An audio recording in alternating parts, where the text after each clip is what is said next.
राम राम दोस्तों अब काफी लोगों के मन में एक सवाल चल रहा होगा। भाई 2 दिन की छुट्टी है, सैटरडे ऑफ है, संडे ऑफ है, तो सवाल क्या है कि क्या मार्केट गैप अप ओपनिंग देगा, क्या गैप डाउन ओपनिंग देगा, या फिर साइडवेज रहेगा। क्योंकि हमने क्या देखा है, अगर आप चार्ट पे जाएंगे, पॉजिटिव न्यूज आई गवर्नमेंट के फेवर में, गैप अप ओपनिंग। जब नहीं दिखा कि गवर्नमेंट नहीं बन रही है, शार्प सेलिंग। जब दिखा कि गवर्नमेंट कहीं ना कहीं गठबंधन के साथ बन सकती है, फिर रिकवरी। अभी तक पूरी तरीके से चीजें कंफर्म नहीं है, तो यहां पे साइडवेज। यानी कि अभी मार्केट सोच के चल रहा है कि भाई मैं फिर से एक गैप अप ओपनिंग देके नए हाई की तरफ जाऊं, या फिर गैप डाउन ओपनिंग दे दूं, कि क्योंकि यहां पे चीजें काफी मार्केट में चल रही है, और अगर मार्केट कंफ्यूज रहेगा तो ये और भी ज्यादा साइडवेज जाएगा। तो हमारी क्या स्ट्रेटेजी रहनी चाहिए, हमारे क्या प्लान रहने चाहिए, उन चीजों पे हम फोकस करेंगे। इसलिए कोई भी पॉइंट मिस मत कर देना, वीडियो को एंड तक देखना, जिससे कि आपको पूरी क्लियरिटी मिल सके, सारी सिचुएशन को आप समझ सके। जैसे कि हम काफी दिनों से एक डिस्कशन करते हुए आ रहे थे 50,000 वाला, और आज मार्केट ने यहीं पे आप देखेंगे रेजिस्टेंस की तरह एक्ट किया है, और उसी के पास साइडवेज मोमेंटम दिखा रहा है। क्योंकि बायर्स कहीं ना कहीं चाह रहे हैं कि मार्केट इससे ऊपर जाए, सेलर्स चाह रहे हैं कि मार्केट इससे नीचे जाए, लेकिन मार्केट उसी चीज में कंफ्यूज है और आपको एक साइडवेज मोमेंटम दे रहा है। और जब जब साइडवेज मोमेंटम आता है, तो मैंने आपको 4 पैटर्न्स बताए हुए हैं। हायर प्रोबेबिलिटी रहती है कि आपको इन चारों पैटर्न में से कोई सा ना कोई सा पैटर्न नजर आ जाता है। ज्यादातर केस में ट्रायंगल वाला पैटर्न, ट्रेंड लाइन से मिलकर बना हुआ पैटर्न, और पैरेलल पैटर्न। आपको यहां पे ये वाला पैटर्न देखने को मिल रहा है, ऊपर की तरफ रेजिस्टेंस, नीचे की तरफ सपोर्ट। इसका भी हम डिस्कशन करेंगे, वो बाद की चीजें हैं। लेकिन पहले हम यहां पे लॉजिक समझते हैं कि आज की ट्रेड के पीछे क्या लॉजिक था। सिंपल सा, बहुत ही सिंपल सा है। अब देखो, पहली कैंडल पे फोकस करो। ये हमारा क्या हो गया, क्या मैं आपको दोनों चार्ट ले लूं, दोनों दिन के चार्ट ले लेता हूं, राइट? ओके, समझ में तब ज्यादा अच्छे तरीके से आएगा अगर मैं आपको दोनों दिन के चार्ट लेके समझा देता हूं यहां पे, राइट? ओके, 6th पे भी फोकस करो, आप 7th पे भी फोकस करो। आप यहां पे क्या देख रहे हैं, अगर आप 7th पे फोकस करेंगे, ये एरिया आपका क्या हो गया, प्रीवियस डे लो, ठीक है? 6th पे फोकस करो एक बार, ये क्या होगा आपके लिए, प्रीवियस डे हाई, ठीक है? फिर यहीं पे ये क्या होगी आपकी, प्रीवियस डे क्लोजिंग। इतनी चीजें समझ में आ गई। अगर आज का ऑब्जर्वेशन आप करते हो, तो आपको चीजें साफ साफ दिखाई देगी कि मार्केट ने किया क्या है। ये प्रीवियस डे क्लोजिंग से नीचे जाने की कोशिश की है, लेकिन नीचे हमारे लिए दो इंपॉर्टेंट चीजें होगी। एक तो 49,000 का राउंड लेवल, लास्ट टाइम हमने डिस्कशन किया था, और यहीं पे आपका प्रीवियस डे लो भी है। यानी कि नीचे की तरफ ये 2 इंपॉर्टेंट सपोर्ट है। तो जो लोग लॉजिक को ध्यान से समझते हैं, उन्हें क्लियर समझ में आ रहा है कि नीचे जब तक 49,000 का और प्रीवियस डे लो का ब्रेकडाउन नहीं मिल जाता, मार्केट में नेगेटिव साइड मोमेंटम नहीं मिल सकता। अगर नेगेटिव साइड दिखाएगा भी मार्केट, तो वो सिर्फ और सिर्फ आपको ट्रैप करेगा, बाकी कुछ भी नहीं करेगा। फिर से समझो, मार्केट में नीचे की तरफ आपको रेड कैंडल देखने को मिली, लेकिन नीचे की तरफ आपके लिए सपोर्ट है। कहां पे, 49,000 पे सपोर्ट है, और उसी के पास प्रीवियस डे लो बैठा हुआ है। जब तक इनका ब्रेकडाउन नहीं मिलता, नेगेटिव साइड आपके लिए बेहतरीन अपॉर्चुनिटी नहीं बन सकती है। और फिर अगली कैंडल में देखो, जो लॉजिक नहीं देखते वो ट्रैप हो गए होंगे। वह जिन्होंने नेगेटिव कैंडल पे फोकस किया होगा, वो ट्रैप हो गए होंगे।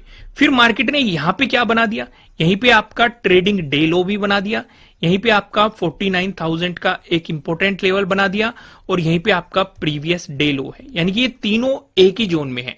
तो मार्केट ने ये तीनों चीजों आपको यहां पे प्रोवाइड करा दी। तो क्लियर मार्केट ये बता रहा है कि अगर तीनों का ब्रेकडाउन मिल जाएगा, तो नेगेटिव साइड अपॉर्चुनिटी बन जाएगी। इस एरिया में मार्केट ने 2 चीजें बना दी।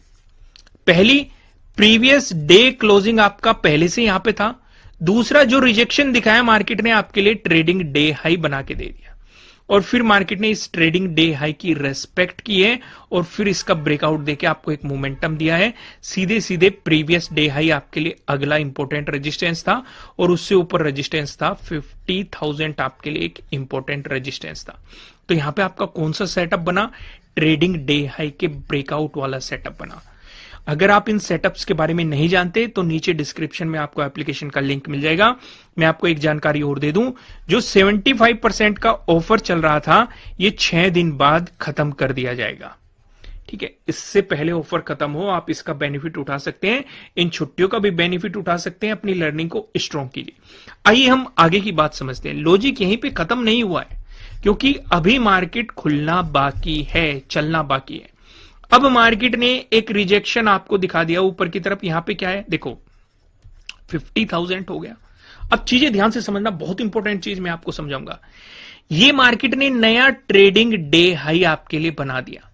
सोचो, मैं आपसे एक सवाल पूछता हूं, बिल्कुल ईमानदारी से जवाब देना। अगर मार्केट इस ट्रेडिंग डे हाई का ब्रेकआउट देता तो क्या आप पॉजिटिव साइड ट्रेड लेते? यस और नो में पूरी ईमानदारी से कमेंट करना है कि हां ट्रेड लेते, नहीं ट्रेड नहीं लेते। और अगर कोई रीजन भी एक्सप्लेन करना चाहता है वो रीजन भी एक्सप्लेन कर देता। करके आ गए कमेंट। आइए अब मेरा रीजन समझिए। भाई इसके जस्ट ऊपर 50,000 का राउंड लेवल बैठा हुआ है। इसलिए मैं आपको ये एक बात हमेशा कहता हूं, भाई काफी लोगों से भी सुनी होगी आपने कि मार्केट में आपकी साइकोलॉजी बहुत ज्यादा डिपेंड करती है आपके प्रॉफिट या लॉस होने में। आपका एक्सपीरियंस भी बहुत ज्यादा मैटर करता है। ठीक है, क्योंकि आप ऑब्जर्वेशन पावर कैसी है आपकी। भाई हमें ये दिखाई दे रहा है कि यहां पे ट्रेडिंग डे हाई का अगर ब्रेकआउट मिलेगा तो सेटअप बनेगा ट्रेडिंग डे हाई के ब्रेकआउट वाला, लेकिन उसके जस्ट ऊपर रेजिस्टेंस भी तो बैठा हुआ है ना। इसलिए मैंने रूल 2 समझाए हुए हैं बहुत सारे सेटअप्स में। जिन्होंने कोर्स किया है उन्हें पता होगा कि अगर नजदीकी रेजिस्टेंस है, हम उस नजदीकी रेजिस्टेंस का बिहेवियर देखते हैं, उसके अकॉर्डिंग एंट्री प्लान करते हैं, उसी के अकॉर्डिंग स्टॉप लॉस लगाते हैं और उसी के अकॉर्डिंग टारगेट डिसाइड करते हैं। इसलिए अगर ट्रेडिंग डे हाई का ब्रेकआउट भी मिल रहा है तो तब भी आपके लिए ट्रेड नहीं बन रहा है। दूसरी चीज और समझ लो, नेक्स्ट ट्रेडिंग डे के लिए यानी कि मंडे के लिए अब आपके लिए ये क्या बन चुका है? नेक्स्ट ट्रेडिंग डे के लिए प्रीवियस डे हाई बन चुका है। मान के चलो मार्केट प्रीवियस डे हाई का ब्रेकआउट देता है तो क्या आप पॉजिटिव साइड जाएंगे कि नहीं जाएंगे? भाई यहां पे आप ध्यान से देखेंगे एक पैटर्न भी बन रहा है, पैटर्न का भी ब्रेकआउट मिल रहा है। देखो आपको प्रीवियस डे हाई का भी ब्रेकआउट मिल रहा है और पैटर्न का भी ब्रेकआउट मिल रहा है। तो क्या पॉजिटिव साइड ट्रेड लेना समझदारी होगी कि नहीं होगी? नहीं जाएंगे। अभी तो मैंने समझाया, क्योंकि उसके जस्ट ऊपर 50,000 का एक राउंड लेवल है। तो भले ही हमारा सेटअप बन रहा हो प्रीवियस डे हाई ब्रेकआउट वाला, लेकिन 50,000 का एक राउंड लेवल भी है, एक रेजिस्टेंस है। तो हम इस रेजिस्टेंस पे देखेंगे कि मार्केट का बिहेवियर क्या है। अब काफी लोग यहां पे एक सवाल खड़ा करेंगे कि मार्केट ने तो इस लेवल से नीचे टाइम स्पेंड कर लिया है, अगर ब्रेकआउट देके चलता है प्रीवियस डे हाई का, हो सकता है इसका ब्रेकआउट दे दे। हो सकता है, बिल्कुल भाई प्राइस एक्शन के अकॉर्डिंग ये लॉजिक सही है, हो सकता है, लेकिन रेजिस्टेंस हमारे बिल्कुल नजदीक ही है, तो क्यों ना देख लिया जाए शांति से बैठ के। हाँ अगर कहीं दूर होता, 150 या 200 पॉइंट दूर होता तो रिस्क ले सकते थे कि मार्केट प्रीवियस डे हाई का ब्रेकआउट देता, आप इस रेजिस्टेंस जोन तक जाने तक एक मोमेंटम को पकड़ सकते थे, फिर वहां पे मार्केट का बिहेवियर देख सकते थे। लेकिन ये रेजिस्टेंस तो बिल्कुल पास में ही बैठा हुआ है, तो ट्रेड लेके क्यों रिस्क लेना? पहले इस पे बिहेवियर ही देख लो मार्केट का। हो सकता है मार्केट, आप खुद ही सोचो कि भाई चलो मार्केट ने टाइम स्पेंड कर दिया, इसकी रेस्पेक्ट कर दी, हो सके प्रीवियस डे हाई और इस 50,000 के बीच में मार्केट फिर से टाइम स्पेंड करे, या फिर ऐसा भी हो सकता है मार्केट इसका ब्रेकआउट देके एक बार रिटेस्ट करने आ जाए और फिर आपको मोमेंटम दे दे प्राइस एक्शन बनाते हुए। तो इन मोमेंटम में इसमें भी प्रीमियम गिर जाएंगे और इसमें भी प्रीमियम गिर जाएंगे। तो बेहतर है अपने सेटअप और अपॉर्चुनिटी का शांति से इंतजार करो। नहीं बन रहा है तो कोई बात नहीं, नेक्स्ट ट्रेडिंग डे पे काम करेंगे। समझ में आई हो तो लाइक कर देना, कमेंट करके आ जाना। वीडियो अभी खत्म नहीं हुई, कमेंट करके लाइक करके वापस आ जाइए, अभी खत्म नहीं हुई है। आगे बढ़ते हैं हम। डिस्कशन आज काफी बड़ा होने वाला है क्योंकि हॉलीडे है, इसलिए मैंने सोचा कि कुछ जो चीजें समझाने लायक है उन पे थोड़ा सा टाइम दिया जाए। अब हम यहां पे आते हैं 1 डे के टाइम फ्रेम पे आ जाओ आप। क्या क्या चीजें नजर आ रही है। कल हम एक डिस्कशन कर रहे थे, आप लोगों के याद होगा जब हम इस इनडिसीजन कैंडल को देख रहे थे, हमने क्या डिस्कस किया था कि इसके हाई को मार्क कर लो और इसके लो को मार्क कर लो। अगर हाई से ऊपर की तरफ निकलता है तो पॉजिटिव मोमेंटम की चांसेस ज्यादा हो सकते हैं, अगर नीचे की तरफ निकलता है तो नेगेटिव मोमेंटम के चांसेस ज्यादा हो सकते हैं। हमने कुछ एग्जांपल्स भी इसके डिस्कस किए थे कि नहीं, मैंने आपको मार्क करके दिखाए थे, बहुत सारे एग्जांपल्स हमने यहां पे डिस्कस किए थे। क्लियर है? लेकिन इसके साथ साथ मैंने एक डिस्कशन और किया था आपके साथ। क्या डिस्कशन किया था कि मार्केट अप्रैल में यहां पे आया, रेजिस्टेंस लिया, गिर गया। फिर मई में फिर से मार्केट यहां पे आया, रेजिस्टेंस लिया, फिर गिर गया। और अभी भी जून में भी इस वाली कैंडल पे मार्केट फिर से यहीं पे खड़ा है। तो यानी कि हमारे लिए एक इंपॉर्टेंट रेजिस्टेंस जोन है। समझो मैं क्या समझाना चाह रहा हूं। और अभी भी मार्केट यहीं पे खड़ा है, इसका ब्रेकआउट जरूर मिला है हमें, लेकिन मैंने यह भी आपको सजेस्ट किया था कि इसके ब्रेकआउट का भी इंतजार करेंगे हम, यानी कि 50,000 के ब्रेकआउट का भी हम इंतजार करने वाले हैं। उसी के बाद आपको अपना डिसीजन बनाना है, उससे पहले आप अपना डिसीजन नहीं बनाएंगे कि मार्केट में पॉजिटिव मोमेंटम आ सकता है। हाँ, अगर 50,000 का ब्रेकआउट मिलके प्राइस ऊपर सस्टेन करता है तो कहीं ना कहीं मार्केट फिर से ऑल टाइम हाई के नजदीक जा सकता है या उस डायरेक्शन में आपको मोमेंटम दे सकता है। और प्राइस एक्शन भी काफी बेहतरीन मार्केट ने बना रखा है, हायर हाई और हायर लो वाला, जो मैंने आपको एक्सप्लेन किया था। और यहां पे मैंने आपको समझाने की कोशिश की थी कि अभी पिछले हायर लो का ब्रेकडाउन नहीं मिला है। मार्केट नीचे जरूर गया है लेकिन ब्रेकडाउन नहीं मिला है और ना ही फॉलोअर कैंडल मिली है। तो इसीलिए अभी भी आपके लिए एक मोमेंटम बना हुआ है मार्केट में इसी डायरेक्शन में।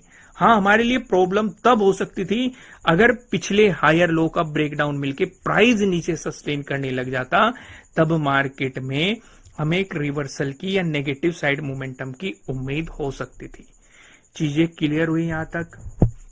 आइए अब मैं आपको सीधा लेके चलता हूं 1 आवर के टाइम फ्रेम पे, और यहां पे मैं फिबोनाची ड्रॉ करता हूं। जब तक मैं फिबोनाची ड्रॉ करता हूं तब तक आप जाइए और वीडियो को लाइक करके आइए और कमेंट करके आइए। तब तक मैं आपको यहां पे चीजें समझाने की कोशिश करता हूं कि आप मार्केट में मोमेंटम को किस तरीके से कैप्चर कर सकते हैं या क्या क्या आपको यहां पे बेनिफिट मिल सकता है। ठीक है, अब मैंने यहां पे ड्रॉ कर लिया, मैं कुछ लाइनें भी ड्रॉ करता हूं। तब तक आप जाइए, लाइक करके आइए, जल्दी जल्दी जाइए और कमेंट भी कीजिएगा जो भी आपको समझ में आ रहा है। एक ये लाइन ड्रॉ कर लेता हूं मैं, ठीक है, एक ये भी लाइन ड्रॉ कर लेता हूं मैं, ओके, एक ये भी लाइन ड्रॉ कर लेते हैं भाई, ये वाली भी, ठीक है। अब आपके कुछ याद होगा कल जो हम डिस्कस कर रहे थे कि 0.618 पे मार्केट सपोर्ट ले चुका है और यहां से मार्केट सपोर्ट लेके आपको ऊपर की तरफ मूव अगर किया तो आपके लिए अगला इंपॉर्टेंट रेजिस्टेंस कहां पे हो सकता है? 50,051। ये डिस्कशन हमने किया था। मोटा मोटा मैंने आपको बताया था राउंड लेवल कि आपको 50,000 पे समझ जाना है कि आपके लिए रेजिस्टेंस पॉइंट है। अब खुद ही देखो, आपका प्रीवियस डे क्लोजिंग इसी जोन में है, आपका प्रीवियस डे हाई इसी जोन में है, आपका 50,000 वाला राउंड लेवल इसी जोन में है। आपके लिए 0.786 जो कि है 50,051 वो भी आपके लिए इसी जोन में है। यानी कि इस जोन में आपके लिए 4 रेजिस्टेंस बैठे हुए हैं। कितने लोगों को ये चीजें दिखाई दे रही है? ईमानदारी से दिखाई दे रही है कि नहीं? तो हम क्या सोचेंगे, आप खुद ही सोचो कि अगर मार्केट 50,051 का ब्रेकआउट दे देता है तो आप एक बात सोच लो, आपको प्रीवियस डे क्लोजिंग से भी मार्केट ऊपर रहेगा, प्रीवियस डे हाई का भी आपको ब्रेकआउट मिल जाएगा, 50,000 का भी आपको ब्रेकआउट मिल जाएगा, साथ ही साथ फिबोनाची के अकॉर्डिंग 0.786 का भी आपको ब्रेकआउट मिल जाएगा। सिर्फ एक ब्रेकआउट मिलने पे, जब हमें पता है कि इस चीज के ब्रेकआउट से हमें ये भी मिल रहा है, ये भी मिल रहा है, ये भी मिल रहा है, तो क्यों ना सिर्फ एक ही चीज पे फोकस कर दिया जाए। भाई अगर मार्केट फ्लैट ओपन होके पॉजिटिव मोमेंटम दिखाना शुरू करता है तो हम फोकस करेंगे 50,051 पे। अगर इससे ऊपर प्राइस सस्टेन होना शुरू होता है तो हम पॉजिटिव मोमेंटम की उम्मीद करेंगे। नहीं तो हम शांति से बैठे रहेंगे। अगर मार्केट इससे नीचे घूमता रहेगा तो इसका मतलब मार्केट साइडवेज कर रहा है, या फिर यहां से रिजेक्शन लेके आपको एक नेगेटिव मोमेंटम दिखा सकता है। फिर से वापस आइए, फिर से समझिए ध्यान से कि अगर जब तक आपको 50,051 का ब्रेकआउट नहीं मिलता, उनके ब्रेकआउट मिलने के बाद आपको इतने सारे ब्रेकआउट मिल जाएंगे, जब तक इसका ब्रेकआउट नहीं मिलता आप यही सोच के चलेंगे कि या तो साइडवेज आने की पॉसिबिलिटी रहेगी या फिर रिवर्सल आने की पॉसिबिलिटी रहेंगी, तो ट्रैप होने से आप बचे रहेंगे। कभी ये सोचो कि मार्केट ने तो यहां पे प्रीवियस डे हाई का ब्रेकआउट दे दिया, यहां से रिवर्स कैसे हो गया, क्योंकि फिबोनाची का ये 0.786 वाला आपको एक रेजिस्टेंस जोन दिखाई दे रहा है। क्लियर बातें समझ में आ गई। इसके ब्रेकआउट के बाद आपके लिए जो अगला इंपॉर्टेंट रेजिस्टेंस हो सकता है ये 50,400 हो सकता है। इसका ब्रेकआउट मिलता है जो ये शार्प सेलिंग आपको देखने को मिली थी, जहां से ये आपके लिए अगला इंपॉर्टेंट रेजिस्टेंस हो सकता है। क्लियर समझ में आ गई। अगला डिस्कशन करते हैं। अगर मार्केट आपको फ्लैट ओपन होकर नेगेटिव मोमेंटम दिखाता है, दोस्तों इसका डिस्कशन करने से पहले मैं आपको ये बता दूं, यह आपके लिए किसी भी तरह का ना तो कोई बाय रिकमेंडेशन है ना ही कोई सेलिंग रिकमेंडेशन है। ये जस्ट एजुकेशनल पर्पज से बनाई गई एनालिसिस वीडियो है। इन्वेस्ट करने से पहले आपको अपनी रिसर्च करनी है, अपने इन्वेस्टर की सलाह लेनी है, क्योंकि प्रॉफिट भी आपको होने वाला है, लॉस की जिम्मेदारी भी आपको अपने आप लेनी है। अगर मार्केट फ्लैट ओपन होकर नेगेटिव मोमेंटम दिखाता है, इसका मतलब मार्केट इस जोन से रिजेक्शन लेने की कोशिश कर रहा है। और ये जोन सिर्फ हमारे लिए यहां पे इंपॉर्टेंट नहीं है, सिर्फ प्रीवियस डे हाई या प्रीवियस डे क्लोजिंग या फिबोनाची के 0.786 या 50,000 के अकॉर्डिंग इंपॉर्टेंट नहीं है। ये हमने एक चीज और देखी थी जो मैंने आपको भी दिखाई थी वन डे के टाइम फ्रेम पे, कि यहां से मार्केट पहले भी रिजेक्शन ले चुका है और इसी जोन पे मार्केट खड़ा हुआ है। इस वजह से भी कि प्राइस एक्शन के अकॉर्डिंग भी हमें यहां पे रेजिस्टेंस दिखाई दे रहा है। इसलिए इस जोन का ब्रेकआउट होना जरूरी है अगर मार्केट पॉजिटिव मोमेंटम देना चाहता है। समझ में आ रही है कि नहीं चीजें? समझ में आ रही है तो अभी जाइए लाइक कर दीजिए वीडियो को। आप लाइक करने में कंजूसी कर रहे हैं, कमेंट करके बताइए मुझे। आइए अब हम डिस्कशन को आगे बढ़ाते हैं और यहां पे कुछ और चीजें भी डिस्कस करते हैं जिससे कि हमें और क्लियरिटी मार्केट में मिल सके। अगर नेगेटिव मोमेंटम आया, फिर आपके लिए जो एक इंपॉर्टेंट सपोर्ट बनने की पॉसिबिलिटीज है, इस जोन में आपके लिए एक इंपॉर्टेंट सपोर्ट बन सकता है। क्या मैं यहां पे एक हॉरिजॉन्टल लाइन ड्रॉ कर दूं? नहीं तो काफी लोग कहेंगे ये जोन बोल दिया, वो जोन बोल दिया, बोल के बताइए। तो मैं इसे थोड़ा सा ऊपर की तरफ मूव करता हूं प्राइस एक्शन के अकॉर्डिंग। ओके, कहां पे बन सकता है? 49,404 के अराउंड। अगर इसका ब्रेकडाउन मिलता है फिर 0.618 यानी कि 49,196 आपके लिए अगला इंपॉर्टेंट सपोर्ट हो सकता है। क्लियर हो गया? वहीं पे अगर आपको गैप अप ओपनिंग देखने को मिल जाती है, इस सिनेरियो पे आप क्या करेंगे? अब खुद सोचो, अपना भी थोड़ा सा दिमाग लगाओ। Previous day closing, previous day high 50,000 और ये क्या है 0.786 यानी कि 50,051। खुद सोचो कि यहां से यहां तक इतनी इंपॉर्टेंट चीजें हैं। अगर मार्केट 50,051 से लेके प्रीवियस डे क्लोजिंग के बीच में कहीं भी गैप अप ओपन होता है, जिन जिन रेजिस्टेंस का वो ब्रेकआउट देगा वे सपोर्ट की तरह एक्ट करने लग जाएंगे, या जिन जिन सपोर्ट का ब्रेकडाउन देगा तो वे रेजिस्टेंस की तरह एक्ट करने लग जाएंगे। तो इस बीच सिर्फ और सिर्फ आप स्कैल्पिंग पे फोकस करेंगे। और अगर आप बिगनर हैं तो आप मार्केट से दूर रहेंगे, क्योंकि मार्केट या तो इस बीच साइडवेज चला जाएगा या आपको ट्रैप करके रिवर्सल मार देगा। तो बेहतर क्या है, शांति से बैठ जाना। अगर गैप अप ओपनिंग की सिचुएशन बनी और इसी के बीच बनती है, यानी कि 50,051 से नीचे गैप अप ओपन होता है मार्केट और प्रीवियस डे क्लोजिंग के बीच में अगर मार्केट रहता है, तो शांति से बैठे रहना, मार्केट की डायरेक्शन को देखने देना। या तो वो 50,051 का ब्रेकआउट देके ऊपर चला जाए, तब आपको पता है ऊपर की तरफ आपके लिए क्या क्या इंपॉर्टेंट रेजिस्टेंस की पॉसिबिलिटीज हो सकती है। या फिर वो प्रीवियस डे क्लोजिंग से नीचे आ जाए, तब आपके लिए नेगेटिव साइड अपॉर्चुनिटीज बन सकती है, क्योंकि फिर आपके लिए इंपॉर्टेंट सपोर्ट हो जाएंगे 49,405 और ये अगला इंपॉर्टेंट सपोर्ट हो जाएगा 49,196। ये आपके लिए अगले इंपॉर्टेंट सपोर्ट हो सकते हैं। क्लियर हो रहे हैं कि नहीं? देखो, कहीं भी कंफ्यूजन आ जाए, कमेंट जरूर करना है आपको कि ये चीज समझ में नहीं आई। आपकी हर एक कमेंट को पढ़ा जाता है, इसलिए लाइक भी कीजिए वीडियो को। अगर मार्केट ने आपको गैप डाउन ओपनिंग दे दी, अब गैप डाउन ओपनिंग में दो चीजें हो सकती है। काफी लोग ये मत सोचने लग जाना कि नेगेटिव इंपैक्ट है, अब मार्केट नीचे गिरेगा और आप यहां से नेगेटिव साइड पोजीशन बना के बैठ जाओ, क्योंकि ऐसे सिनेरियो मार्केट बहुत बार कर चुका है। मैंने आपको दिखाए हुए भी है कि गैप डाउन ओपन होके वो फिर से रिवर्सल में ऊपर की तरफ चल जाता है। लेकिन यहां पे ट्विस्ट क्या है? ट्विस्ट थोड़ा सा यहां पे अलग है कि अगर मार्केट गैप डाउन ओपन होके ऊपर चलने लग जाता है तो जब तक वो 50,051 को नहीं निकालता, इस बीच सिर्फ और सिर्फ आप स्कैल्पिंग अपॉर्चुनिटीज पे फोकस करेंगे, एग्रेसिवली पॉजिटिव साइड प्लान नहीं करेंगे। अगर आप स्कैल्पिंग अपॉर्चुनिटीज के बारे में नहीं जानते तो नीचे डिस्क्रिप्शन में आपको लिंक मिल जाएगा एप्लीकेशन का, जाइए सीखिए। 75% का ऑफ चल रहा है, 6 दिन बाद मैं इस ऑफर को खत्म कर दूंगा। उससे पहले इन छुट्टियों का फायदा उठाइए और अपनी लर्निंग को स्ट्रॉन्ग कीजिए। तो यहां पे आपको समझ में आ गई। लेकिन अगर मार्केट ऊपर नहीं जाके गैप डाउन ओपन होकर नीचे की तरफ ही मोमेंटम दिखाता है तो आपके लिए इंपॉर्टेंट सपोर्ट कहां हो सकते हैं? 49,405। अगर आपको इसका भी ब्रेकडाउन मिलता है तो अगला इंपॉर्टेंट सपोर्ट 0.618 यानी कि 49,196 के अराउंड आपके लिए अगला इंपॉर्टेंट सपोर्ट हो सकता है। दोस्तों, चीजें समझ में आ रही है कि नहीं? समझ में आ रही है तो वीडियो को लाइक जरूर करना, कमेंट करके बताना मुझे कि आपको एनालिसिस कैसे लग रहे हैं। नए हो सब्सक्राइब करना और बेल आइकन प्रेस करना, जिससे आपको आने वाली वीडियोस के नोटिफिकेशन मिल सकेंगे। फिलहाल इस वीडियो में इतना ही, फिर मिलते हैं किसी नेक्स्ट वीडियो में। तब तक के लिए राम राम।